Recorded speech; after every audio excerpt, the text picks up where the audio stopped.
ما لنا بتطول يا شباب. هدول خيارات حوشتهم من شي ساعة بس هلا عتمت علينا الدنيا. اطلعوا كيف هن جداد. طلعوا هاي الزهرة تبعتي بينها. في شاب طلب مني بس طريقة عمل الخيار سهلة جدا. خلول سهلة جدا. الحقني لك بنحطهم وبنغسلين كل وحدة لحالها. كتير كتير بدك تغسلين. هدول اوعى تخليهم بتشيلين ها. حصرا قطرميز جديد طباقته جديدة اذا مو جديد. القزاز بيزبط اكتر. نجيب الخيارات وبنصفين بالقطرميز.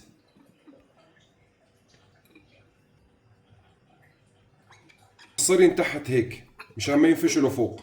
صرين تحت مشان ما ينكبوا لتحت هيك. اختياري انا بدي احط لي كم قرن فليفله من هذا. اللهم صل على النبي بجننوا. شم هذه. اللهم صل على النبي. غسلين كثير مليح. تو اختياريه انت حط قرن فليفله عادي مشان يطلعوا طيبات. ملح هيك يعني مقدار شي 100 غرام. ندوب الملحات. شي بتحط لي معلقه سكر هيك. بندوبن 100% ملح صخري ها. معلقه خل تفاح حصرا. نحط الميات للشفه. نسكر مزبوط. وهيك صار جاهز. بعد 3 ايام تاكل منه وبتدعي لي. اذا عجبك الشغل متابعة ولايك ولا تنسانا بالاشتراك.